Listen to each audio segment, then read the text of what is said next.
Hello and welcome back to Duskers. This is episode 5, if my counting is correct. Potentially 6, depending on how I split the hour-long session of recording 2.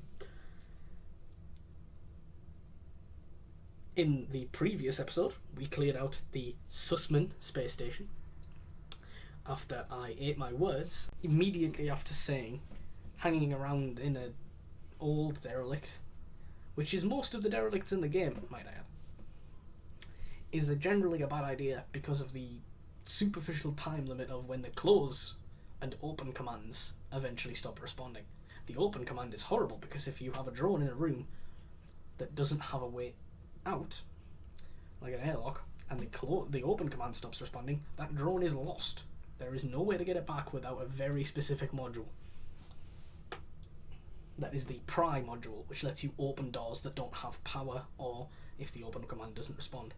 I'm unsure, actually, if the open command can be corrupted, but I'm assuming so, because quite a few of those ones can.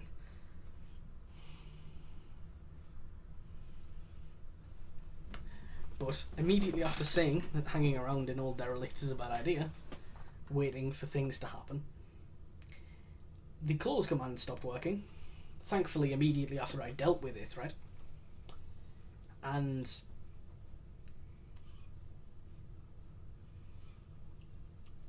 then I had to complete the entire derelict without being able to close doors, which was easy enough because most of the rooms in the station were directly connected to an airlock. I say most, I think all but one was connected to... No,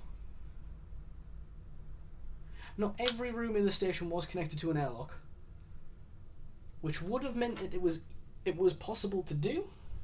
However, not being able to close doors meant I had no real way to deal with threats.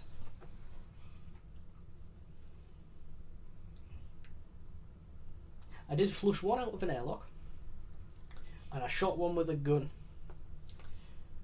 However, not being able to hem them in the room with the gun would have been the issue. I probably had cleared out the derelict because it is a small derelict. It only had 6 rooms, I think. 8 rooms. And generally anything a lot smaller than 10 rooms only has 2 enemies at most, generally, unless it's nanobots. So I probably had cleared out the whole thing, and it was probably the chargers, the organic enemy that I have not brought up yet. We have fought the robots.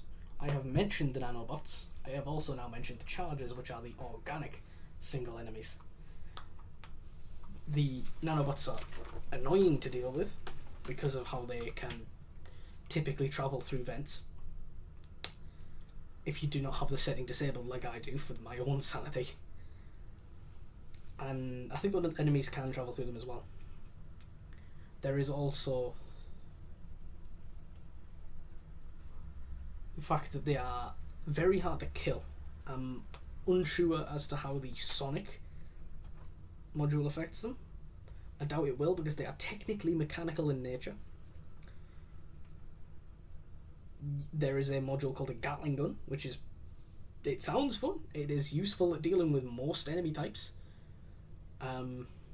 Unfortunately, it is also horrifically ineffective at dealing with nanobots because there are more than just a single target.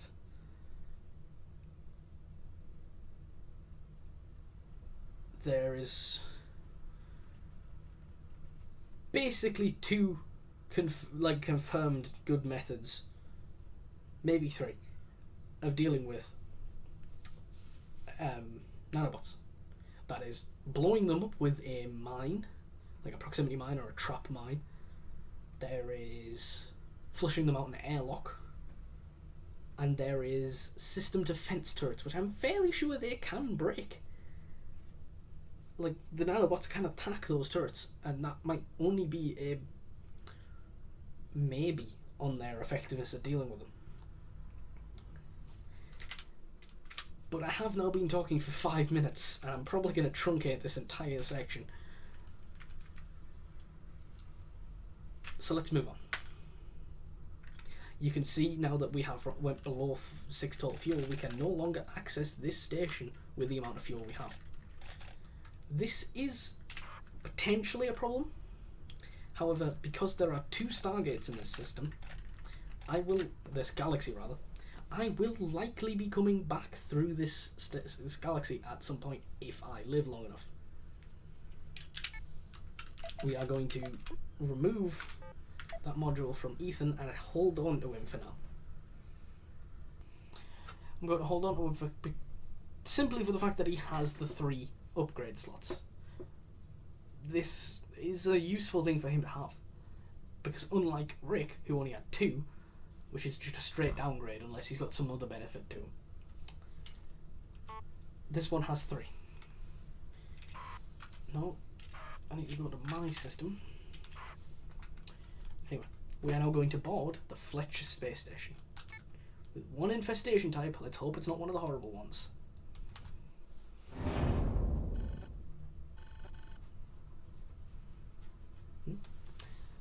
No communications that we can determine.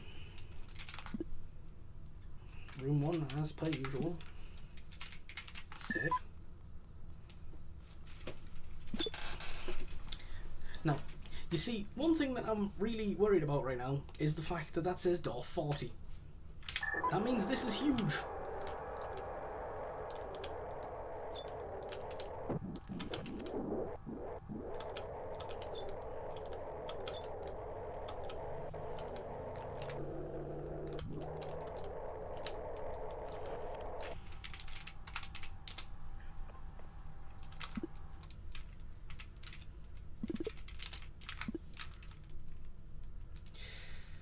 Whew.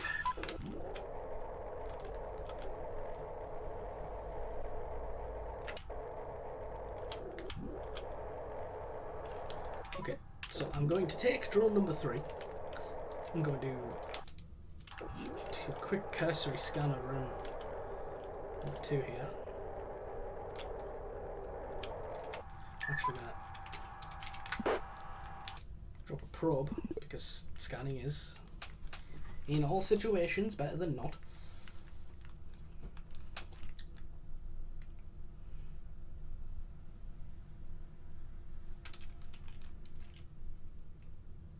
He should go into room 4 now.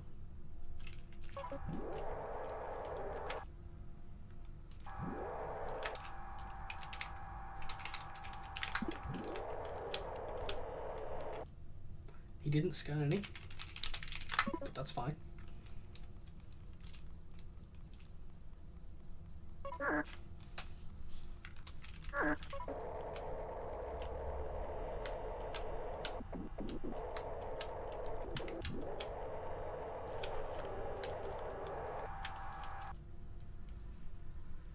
Next time the probe goes into room 4, I am going to seal him in there by closing door 40. I'm going to open door 39, get a good scan of room 5, I guess.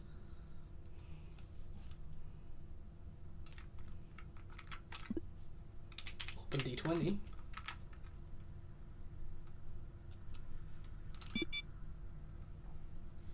Now, I'm just gonna, for safety's sake, blow out door 20 in the process.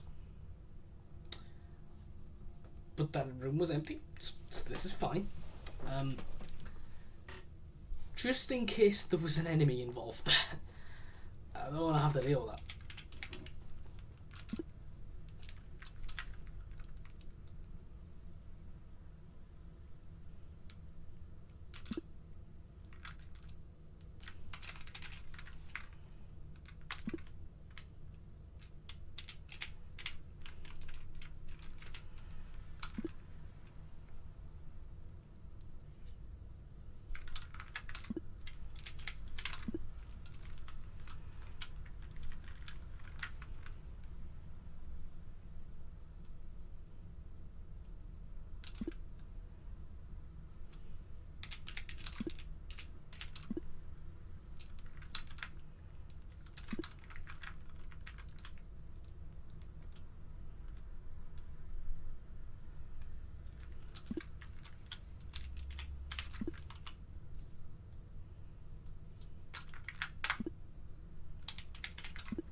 we are going to subtract room 9 from room 4's power source.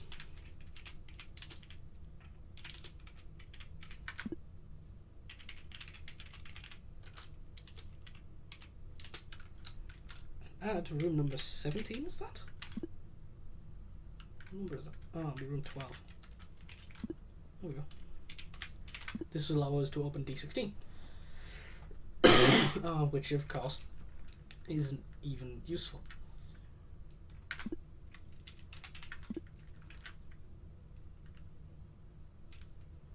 Because it is connected directly via door 34, though. Because it is directly connected via door 34, that means we can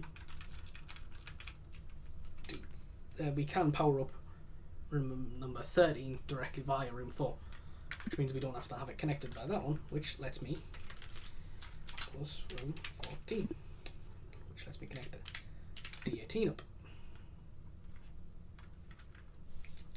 This is why I enjoy probes so much, because they can effectively check entire derelicts for anything useful.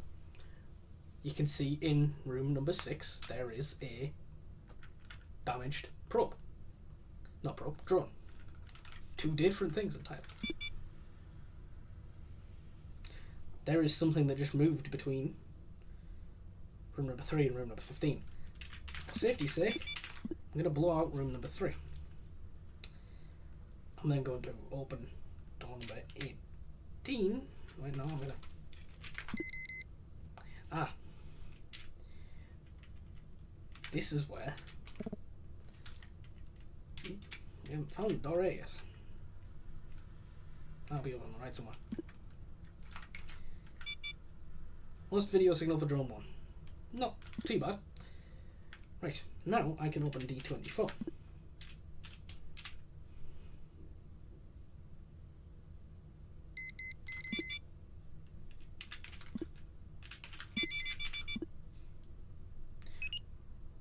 We busted the terminal in room 3, but we destroyed the threat.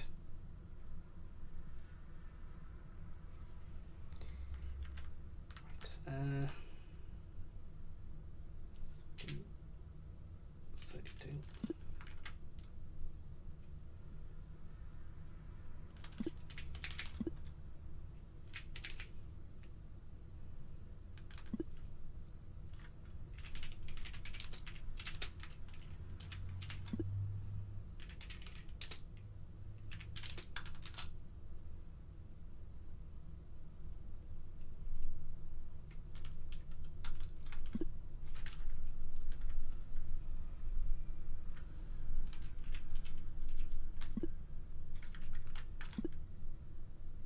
Oh.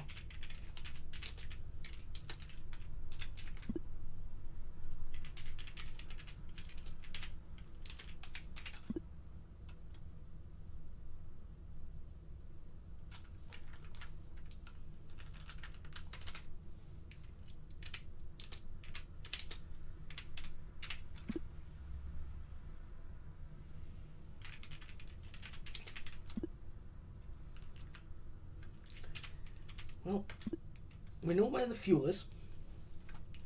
This is in fact our main goal.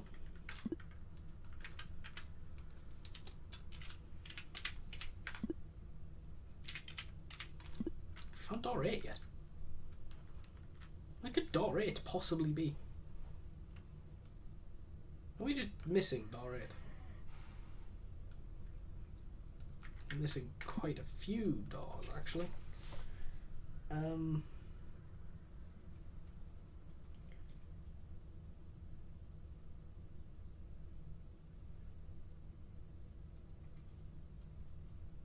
That's why. Door numbers and airlock numbers are shared, which means the first door is door 10, which is in the top right, because the last airlock is airlock 9. Now I remember why. So you will never ever ever see D1, because there is always an airlock. Except in very specific missions. We'll deal with that if it comes.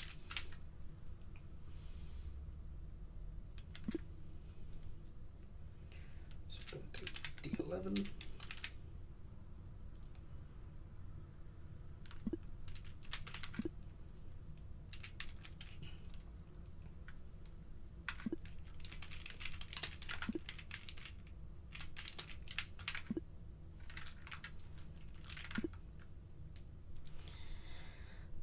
So it would appear there are 19 total rooms.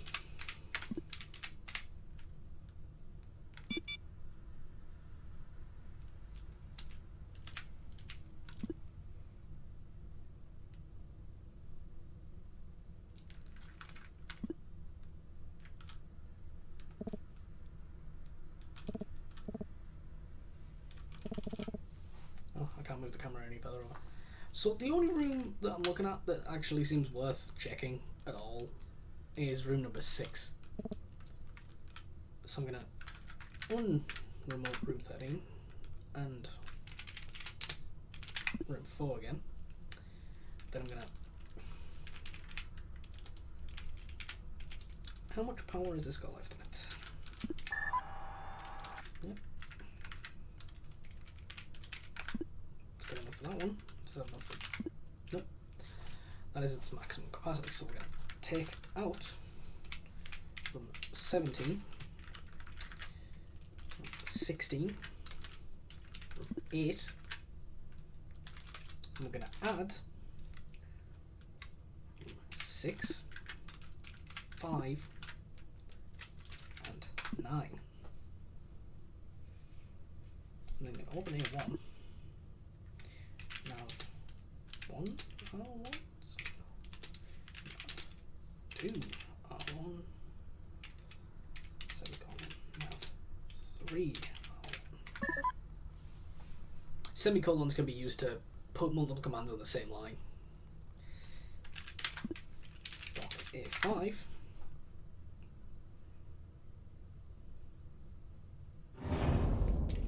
Check the motion. It is inconclusive. What a surprise.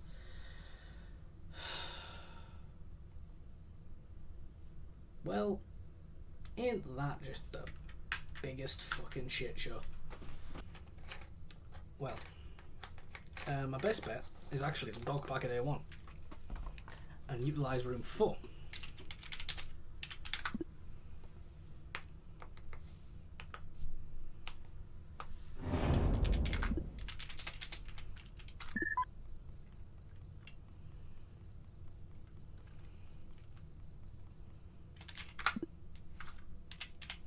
Because if I can open door 38 and nothing happens,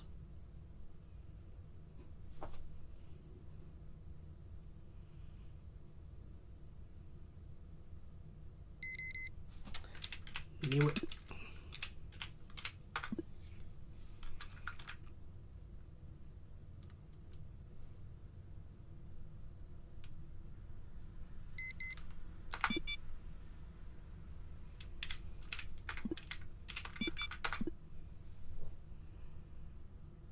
Now, room 6 now should be clear, however I'm going to leave it open for a couple of seconds longer. We are going to have to check room 16 at some point because there is the fuel depot in there. And I'm fairly sure opening the airlock in that room will kill the fuel. So I don't want to do that anytime soon.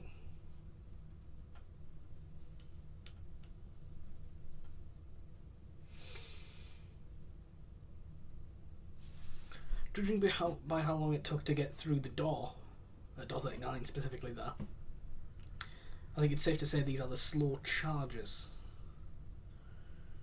Now, those two words don't really go together very well, but they are slow moving, but when they charge they are very fast. In fact, they practically blink.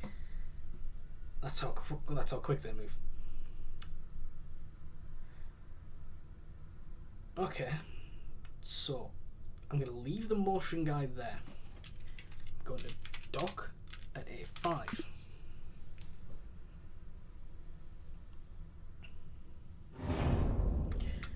Going to grab Marvin. Open A5 and pray.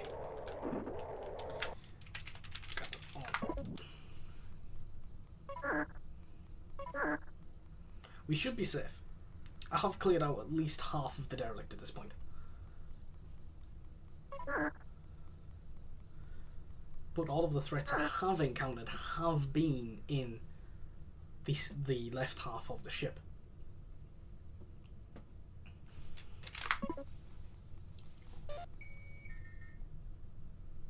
There are no powered turrets. Nor would that need to be. Let me close that. Can I open?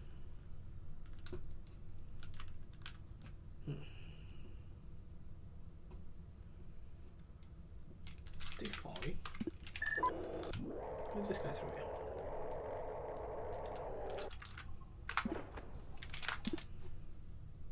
No, well, that room's clear, so we can move.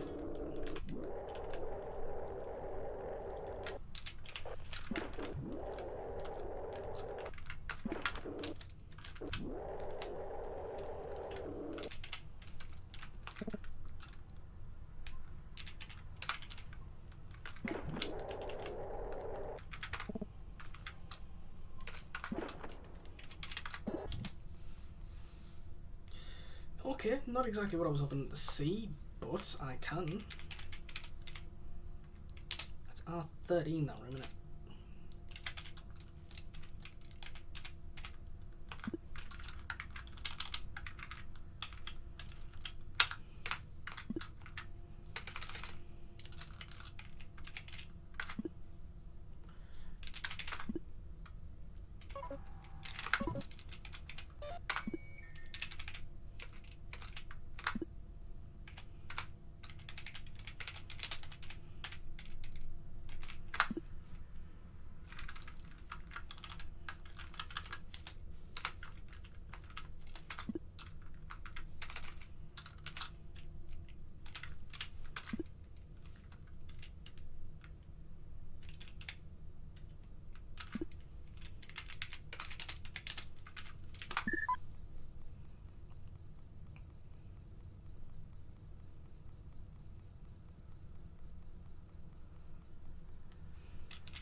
Inconclusive. What a surprise.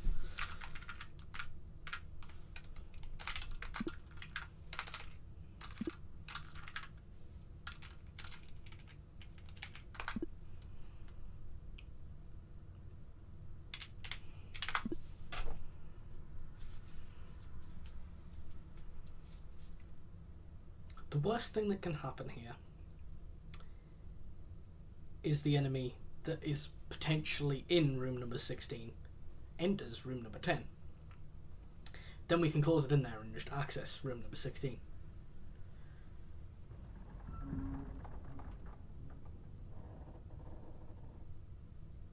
That didn't sound very nice.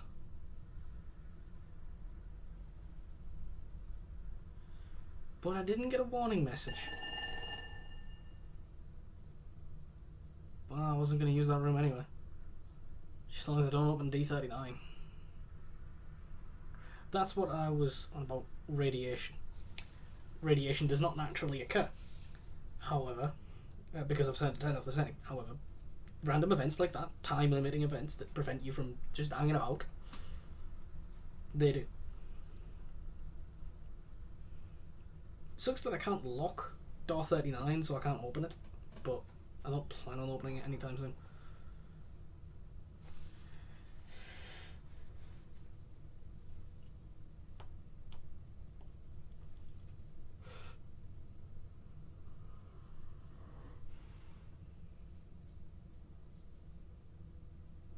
Well, looks like we're clear.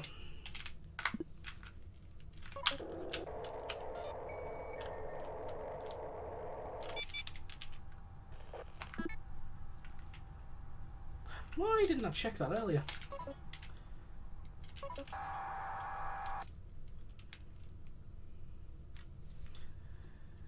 Oh, I'll grab it with Ron on the way out.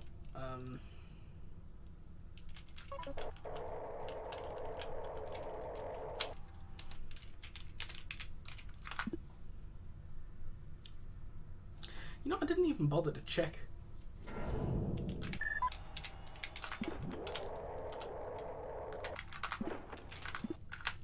Yeah, of course.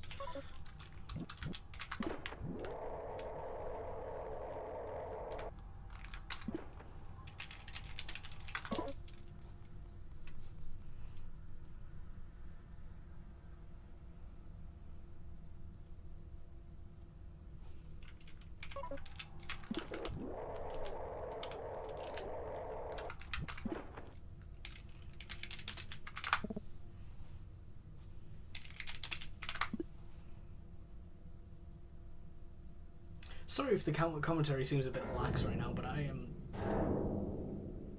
terrified of something going horribly wrong because I'm concentrating too hard on commentary.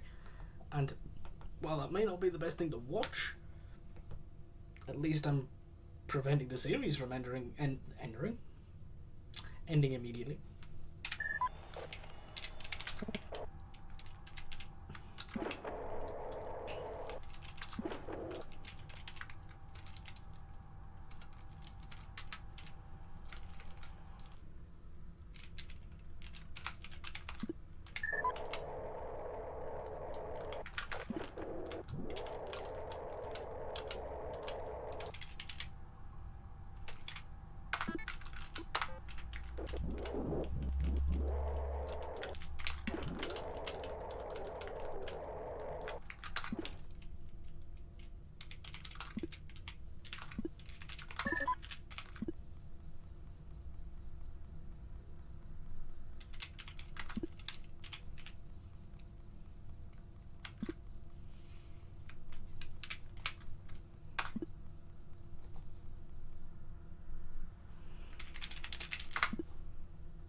What I've done here is I have exposed most of the rest of the ship to the radiation leak.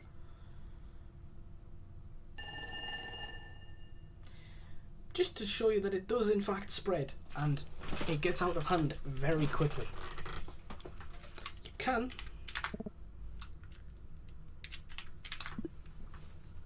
seal it off somewhat. Sometimes it works, sometimes it doesn't. Most of the time it doesn't. It gets a bit out of hand like this.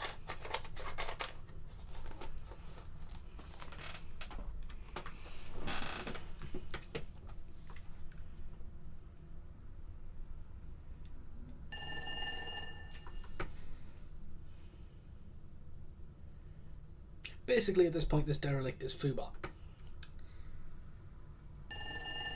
But you know, I just want to make sure everything's dead.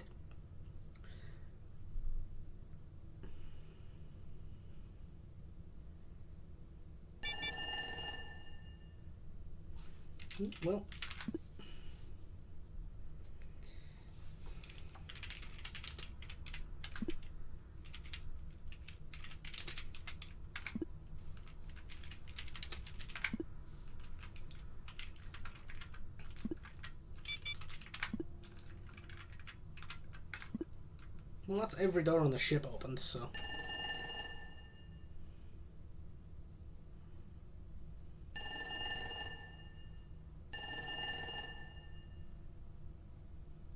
I don't know why, of all noises, they picked that bell noise.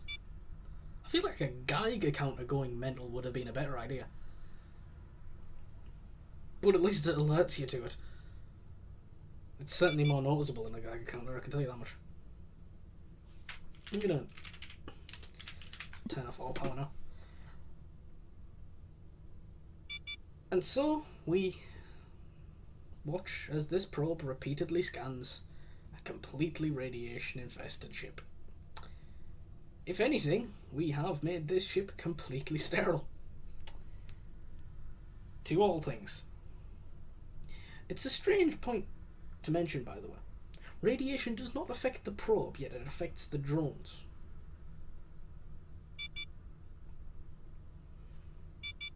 I'm assuming, just based on that the probe comes pre-equipped with radiation proofing. But regardless, this episode is now half an hour long because of how long I've spent rambling. But with that, we succeed. As you can see, the diagnostics, things have started to break. I used reroute power a lot that mission, and its break probability has doubled near enough. We did, however, pick up a stealth upgrade, which I probably won't be using, but it is handy to have. I probably won't be using it because the probe does a much better job of it. And it's always on. Whereas the stealth module on drones has limited time before it runs out. You can fit it with a recharge thing, and I'm not sure if the stealth by default has it. Whether I'm thinking of the shield module, which is always fun. But it is time limited, effectively. Pressing the wrong button. And with that, this episode is done. If you are enjoying this series so far, please do consider subscribing. It's going to start to sound like a broken record if I say this every time, so I'm only going to mention this a couple of times. I also have a Patreon you can check out if you want to see the quality of these videos improve. Also check out my other videos. I do occasionally put up various things. This is probably the most regular content that will be coming to my channel anytime soon. But thank you for watching, and goodbye for now.